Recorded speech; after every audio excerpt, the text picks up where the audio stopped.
옆에 계신 분과 인사하십시다. 참 잘 오셨습니다. 세 분 이상에게 사랑합니다. 사랑합니다. 사랑합니다. 어린이나 여인들은 사랑이라는 이 말에 남성들보다 좀 더 자연스러운 것 같습니다.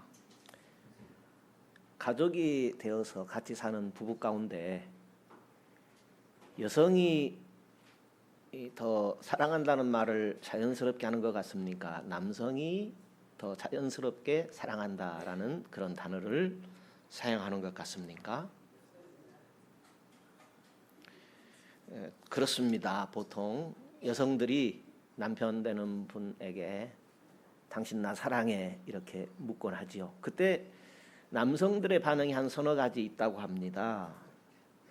보통은 못 들은 척 넘어가기가 일수라고 합니다. 또 어떤 경우는 듣고 잘 알면서도 무한하게 묵살해 버리는 경우가 있고, 또 어떤 경우에는 왜 또 그 말을 하냐고 나무라고 타박까지 하는 그런 경우도 있다고 합니다. 또 어떤 경우에는 가뭄에 콩나듯이 이제 반응을 하는데 나도 물론, 또 아내의 눈치가 심상치 않은 경우에는 마지못해서 사랑해 이렇게 표현하는 경우도 있다고 합니다. 그렇다면 아내들이 남편의 이런 반응을 예측하면서도 왜 자꾸 나를 당신이 사랑해 이렇게 묻곤 하는 것일까요? 오늘 성경에도 보게 되면 이런 내용과 비슷한 상황이 기록되어 있습니다. 예수님께서 십자가 순환을 당하실 때에 잡혀가시고 이제 십자가에 못 박히시고 죽으시고 부활하시는, 그리고 승천하시는 그런 일들이 있게 되는데, 예수님께서 붙잡히시자 그때부터 제자들이 흩어지게 됩니다. 고향으로 돌아가게 되고 또 전에 생업의 터전으로 돌아가게 됩니다. 부활하신 예수님께서 그 생업의 터전에 제자들에게 나타나신 경우가 몇 번 있었습니다. 이번에도 그 생업의 현장에 부활하신 예수님께서 찾아오셨습니다. 베드로에게 물으셨습니다. 네가 이 많은 사람들보다 나를 더 사랑하느냐 하고 베드로에게 물으셨습니다. 이때 베드로는 서슴지 않고 예, 제가 주님을 사랑합니다. 제가 주님을 사랑하는 줄 주께서 잘 아십니다 하고 대답을 했습니다. 그런데 예수님께서는 한 번만 물으신 것이 아니라 계속 두 번 연거푸 물으셨습니다. 어린아이도 아니고 다 큰 어른이 사랑합니다라는 그런 말을 입 밖으로 내기는 참 쉽지 않을 것입니다. 여성이나 아이들은 사랑이라는 이 말에 익숙할지 몰라도 남성의 경우에는 그리 익숙하지 않은 분들이 많을 것 같습니다. 더구나 베드로는 부활하신 예수님이 자신이 머문 곳에 찾아오셨다 하는 그 것에 대해서 매우 입장이 난처한 사람이죠. 왜냐하면 예수님께서 잡히시던 그 밤에 많은 사람들이 지켜보던 가운데서 베드로는 나는 예수님을 몰라 3번이나 부인했던 사람이기 때문입니다. 그래서 베드로는 예수님을 배우는 것도 불편하고 예수님에게 이런 질문을 받는 것도 매우 불편했을 것입니다. 그렇다면 예수님께서는 왜 하필이면 베드로에게 이런 질문을 3번이나 연거푸하셨던 것일까요? 베드로가 얼마나 민망할지 잘 아실 만한 예수님께서 왜 베드로에게 이런 질문을 했을까 하는 생각을 하게 됩니다. 예수님에게 베드로가 3번씩이나 네가 나를 사랑하느냐 질문을 받았을 때 다른 제자들은 어떻게 생각했을까요? 또 내가 만약에 베드로라면 예수님께 이런 질문을 받았을 때에 나는 어떻게 대답을 했을 것 같습니까? 우리의 상태를 가장 잘 알고 계시는 분은 어떤 분이실까요? 지금 제자들의 상태를 가장 정확하게 아시는 분은 바로 예수님이셨습니다. 제자들이 지금 이대로 살아간다면 예수님과 공생의 기간에 함께 가졌던 모든 꿈들은 물거품이 되어지고 말 것입니다. 지금 예수님은 베드로를 곤란하게 하려고 찾아오셔서 질문을 하는 것이 아니었습니다. 부활하신 예수님께서 제자들이 생업의 현장에 일부러 찾아오신 것입니다. 베드로를 비롯한 모든 제자들을 다시 일으켜 세워주시기 위하여 찾아오신 것입니다. 베드로를 비롯한 모든 제자는 예수님을 외면한 경험이 있었죠. 예수님께서 잡히셨을 때 어떻게 했습니까? 다 그 자리를 피할 수밖에 없었고 그들은 다 피해 도망갔습니다. 그래서 더 이상 우리는 예수님의 제자로서 아무 일도 할 수 없다 하는 자포자기에 이를 수밖에 없었습니다. 하나님의 나라와 자신의 미래에 대한 꿈을 어찌해야 할지 모르는 그런 상황에 처하고 말게 된 것입니다. 예수님을 3번이나 부인한 베드로를 위시하여 예수님이 잡히실 때에 예수님을 외면하고 살 길만을 찾아서 도망했던 제자들이었습니다. 그런 자신들의 모습이 부끄러워서 드러내지 못하고 숨어서 지내야만 했던 그런 제자들의 상황이었습니다. 예수님은 베드로를 대표로 하여 이런 제자들 모두를 치유해 주고 싶으셨습니다. 밤새 고기 잡는다고 해보았지만은 허탕을 치고서 돌아가야 할 그런 참이었습니다. 제자들 앞에 나타난 한 사람이 있었습니다. 밤새 고기 잡다가 허탕친 제자들에게 배 오른편에 그물을 던져보십시오 하는 그런 말을 했습니다.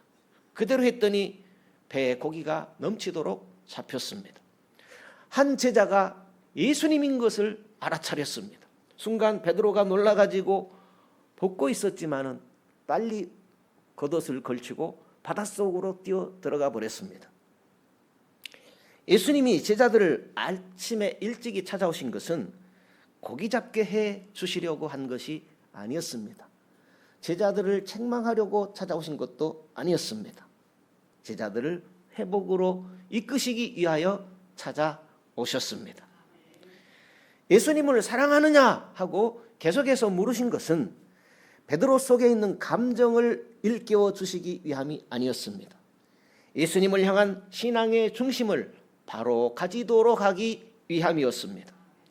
예수님께서 3번 물으시고 베드로는 그 물음에 3번 대답하는 이 과정에서 다시 한번 예수님을 향한 첫 신앙의 열정, 첫 사랑이 제자들 가운데 다시 회복되어지게 된 것입니다. 예수님께서 잡히신 이후 제자들은 예수님을 외면하고 다시 바다로 나가서 밤새도록 고기를 잡았습니다. 바닷물에 던져진 것은 그물만이 아니었습니다. 예수님과 함께했던 시간도 던져지고 또 예수님과 함께 가졌던 많은 꿈과 소망도 그물과 함께 바다에 던져졌던 것입니다. 예수님과 함께했던 모든 것은 이제 소용없는 일이다, 이제는 끝이다 하며 찢겨진 그물처럼 제자들의 마음도 산산조각이 나고 말았습니다. 이제 피곤한 몸을 이끌고 아침이라도 해먹고 헤어지려는 순간이었습니다. 그 아침에 예수님은 이런 상처만 남아있는 제자들을 회복시켜 주시기 위하여 찾아오신 것입니다. 예수님께서 나를 사랑하느냐 하고 3번이나 물으신 것은 예수님을 따르는 길에서 남겨진 상처는 사랑으로만 치유되고 회복될 수 있기 때문에 이 물음을 물으신 것입니다. 예수님께서 베드로에게 네가 나를 사랑하느냐 하고 3번이나 물으신 것은 예수님은 300번도 아니 3000번도 더 사랑한다는 예수님의 사랑 고백이었던 것입니다. 예수님의 이 질문은 치유의 손길을 내미는 사랑의 손길이었습니다. 베드로야, 나는 너를 이 많은 사람들보다 더 사랑한다. 베드로, 너도 나를 이만큼 사랑하느냐 하고 예수님께서 먼저 사랑 고백을 하신 것입니다. 베드로는 나도 주님을 사랑합니다. 계속해서 3번을 고백하게 됩니다. 그 순간 예수님을 3번 부인했던 베드로의 상처가 회복되어지고 치유되어진 줄로 믿습니다. 다른 제자들도 예수님과 베드로의 대화를 들으면서 자신들도 예수님께 여전히 사랑받는 존재이구나, 자신들도 예수님을 향한 사랑을 확인하면서 치유되고 회복되는 그런 은혜로운 시간이었습니다. 예수님께서 우리를 먼저 사랑하셨습니다. 그 하나님의 사랑은 먼저 사랑이요, 조건 없는 사랑이요, 끝없는 사랑입니다. 덮어주는 사랑이요, 가려주는 사랑입니다. 치유와 회복을 주는 예수님의 사랑입니다. 예수님께서 우리를 다시 일으키시는 최고의 명약은 바로 예수 사랑입니다. 예수 사랑이 무엇입니까? 먼저는 예수님을 사랑하는 겁니다. 예수님이 우리를 그토록 큰 사랑으로 사랑하는 것처럼 나도 사랑하는 것, 그것이 예수님과 관계 회복입니다. 다른 하나는 그 예수님의 사랑이 내 안에 있는 것입니다. 먼저는 예수님을 사랑하신 것이고, 나를 사랑하는 예수님을 사랑하는 것이고, 그 다음은 예수가 나를 사랑하는 그 사랑으로 살아가는 것, 그것이 예수 사랑입니다. 그 예수 사랑이 우리를 치유되게 하고 회복되어지게 합니다. 그 예수 사랑이 우리를 다시 일어서게 하는 에너지가 되는 것입니다. 예수 사랑으로 다시 일어선 베드로와 제자들에게 예수님께서 내 양을 먹이라, 내 양을 치라 하시고 다시 사명을 맡겨주시고 있습니다. 주님의 일은 누가 해야 되는지, 주님의 일은 어떻게 해야 되는지를 다시 일깨워 주셨습니다. 우리들도 예수님을 사랑하는 것이 사명의 시작입니다. 예수님의 사랑으로 헌신하는 것이 사명입니다. 예수 사랑을 받는 자라면 누구에게든지 사명이 있습니다. 예수를 사랑해야 하고 예수 사랑으로 살아가야 하는 사명이 있습니다. 예수님의 사랑이 아니면 사명자도 아니고 또 사명을 감당할 수도 없을 것입니다. 이후로 베드로는 이 예수님의 사랑으로 마지막 십자가에 거꾸로 매달리는 순간까지 사명을 놓친 적이 없었습니다. 우리가 신앙생활 하는 가운데 우리를 주저앉게 만드는 세력이 있습니다. 어떤 경우가 우리를 주저앉게 할까요? 만약에 신앙생활 하는 가운데 나를 주저앉게 하는 그런 세력이 있다면, 또 그런 어떤 신앙의 모습들이 있다면 우리도 치유받아야 할 것입니다. 제자들이 예수님께 치유받았던 것처럼 오늘 우리도 치유해 주시기를 원하시는 주님인 줄로 믿습니다. 상처와 실패감에서 오는 좌절의식이 우리가 믿는다고 하지만 있을 수 있습니다. 신앙인들에게도 이런 상처와 문제들이 얼마든지 찾아올 수 있다는 것이죠. 왜요? 우리는 연약한 사람들이기 때문입니다. 왜냐하면 치유받지 못한 그런 상처는 내 신앙을 병들게 할 수 있기 때문입니다. 그래서 우리는 주님 앞에서 반드시 우리를 병들게 하는 그런 상처의 모습들을 치유받아야 하겠습니다.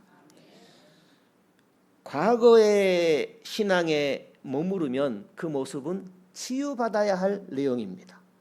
과거에는 열심히 했습니다. 과거에는 주님을 잘 섬겼습니다. 옛날에는 참 잘했다. 옛날에는 참 열심히 했는데 지금은요?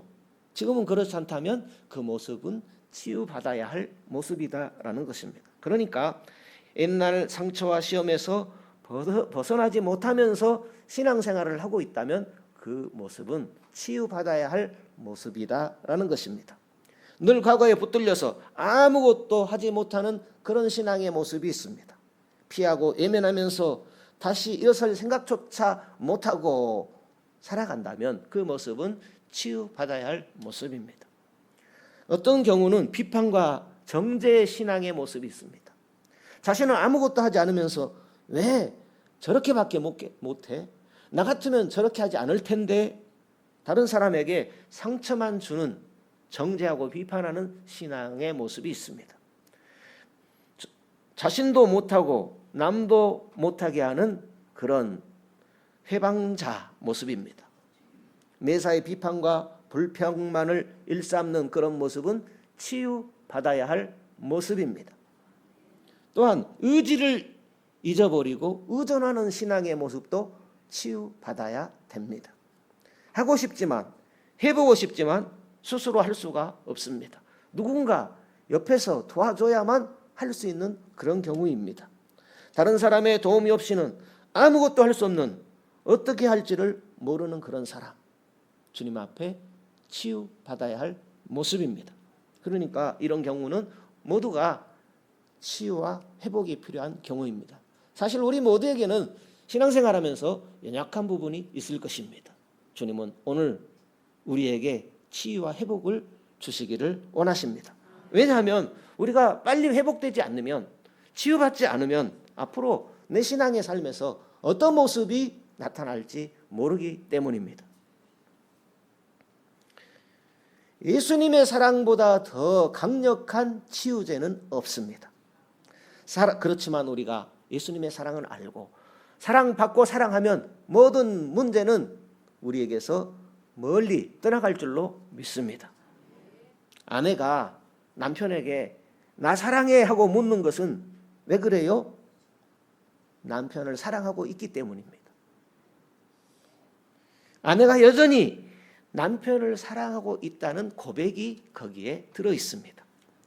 그래서 아내도 남편에게 사랑을 고백받으며 치유와 회복을 맛보고 싶기 때문에 그렇게 질문을 하는 것입니다.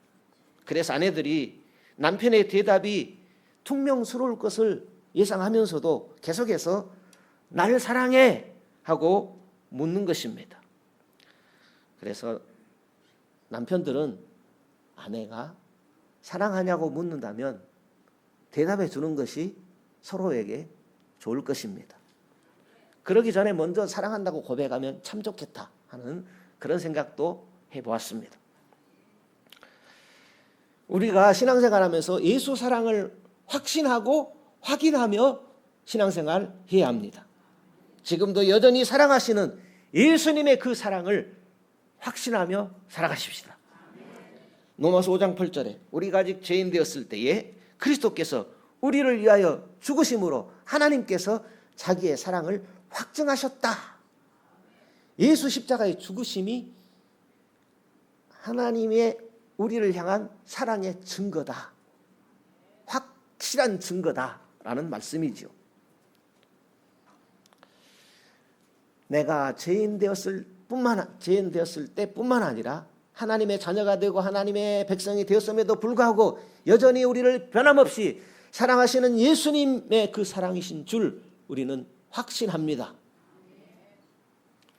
요한계시록 3장 20절에 내가 문 밖에 서서 두드리노니 누구든지 내 음성을 듣고 문을 열면 내가 그에게로 들어가 그로 더불어 먹고 그는 나로 더불어 먹으리라 했습니다. 지금도 하늘 양식으로 생명의 말씀으로 구원의 말씀으로 영생의 말씀으로 먹이시고 우리를 인도하시는 예수님이신 줄 믿습니다.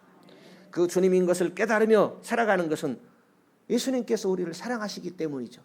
그 사랑을 확신하며 확인하며 살아가시기를 축복합니다. 예수님의 사랑은 나도 예수님을 사랑하는 만큼 느끼며 살아갈 수 있습니다. 그래서 주님께서 마음을 다하고 성품을 다하고 힘을 다하여 뜻을 다하여 하나님을 사랑하라고 말씀하고 있는 것입니다. 그러므로 사랑합니다. 계속 사랑합니다. 고백하고 사랑하는 모습을 하나님 앞에서 나타내십시오. 주님의 사랑을 더 느끼며 살아가게 될 것입니다. 예수님의 사랑은 변하지 않는 사랑입니다. 예수님의 사랑은 영원한 사랑입니다. 그 하나님의 사랑은 우리에게 유익을 주는 사랑입니다. 그런데 그 주님을 향한 우리의 사랑이 시간에 따라서 또 환경에 따라서 그 사랑의 정도가 변한다면 내 스스로가 의심을 갖게 될 것입니다. 사랑합니다. 주님, 베드로처럼 항상 고백하며 살아가기를 축복합니다. 우리 인생의 해답, 우리 문제의 해답, 그것은 주님께서 나를 사랑하신 그 사랑으로 사랑하는 데 있습니다. 주님은 이미 우리를 사랑하고 계십니다. 우리도 날마다 우리 삶 속에서 나도 주님 사랑합니다. 나도 주님 사랑합니다. 그러면 이겨내게 될 것입니다. 사랑만이 능력이라고 했습니다. 날마다 사랑합니다. 고백하고 실천합시다.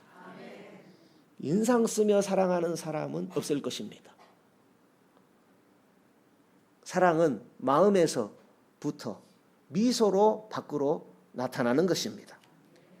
예수님 사랑에 우리의 회복이 있고 치유가 있는 줄로 믿습니다.